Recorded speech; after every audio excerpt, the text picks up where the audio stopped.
Right, so how did I prepare for this? I familiarized myself to the degree that it was possible with Slavoj Zizek's work, and that wasn't that possible because he has a lot of work and he's a very original thinker, and this debate was put together in relatively short order. And what I did instead was return to what I regarded as the original cause of all the trouble, let's say, which was the Communist Manifesto. And what I attempted to do, because that's Marx, and we're here to talk about Marxism, let's say, and what I tried to do was read it.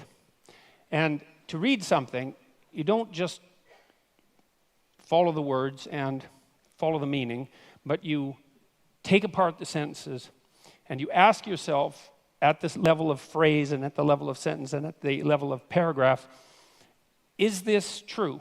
Are there counter-arguments that can be put forward that are credible? Is this solid thinking? And I have to tell you, and I'm not trying to be flippant here, that I have rarely read a tract. Now, I read it when I was 18. It was a long time ago, right? That's 40 years ago. But I've rarely read a tract that made as many errors per sentence, conceptual errors per sentence, as the Communist Manifesto. It was quite a miraculous reread. It was interesting to think about it psychologically as well, because I've read student papers that were of the same ilk in some sense, although I'm not suggesting that they were of the same level of glittering literary brilliance and polemic quality. And I also understand that the Communist Manifesto was a call for revolution and not a standard logical argument. But that notwithstanding, I have some things to say about the authors psychologically. The first thing is that it doesn't seem to me that either Marx or Engels grappled with this particular fundamental truth, which is that almost all ideas are wrong. And so and it doesn't matter if they're your ideas or someone else's ideas, they're probably wrong. And even if they strike you with the force of brilliance, your job is to assume, first of all, that they're probably wrong, and then to assault them with everything you have in your arsenal and see if they can survive.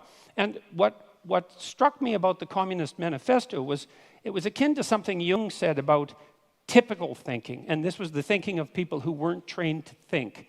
And he said that the typical thinker has a thought, it appears to them like an object might appear in a room.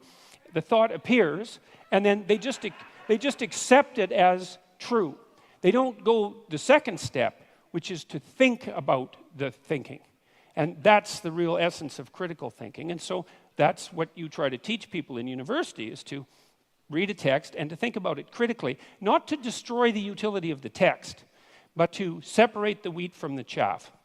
And so what I tried to do when I was reading the Communist Manifesto was to separate the wheat from the chaff. And I'm afraid I found some wheat, yes, but mostly chaff. And I'm going to explain why, hopefully in relatively short order.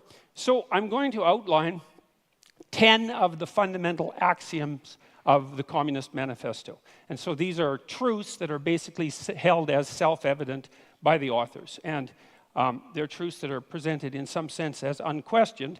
And I'm going to question them and tell you why I think they're unreliable. Now,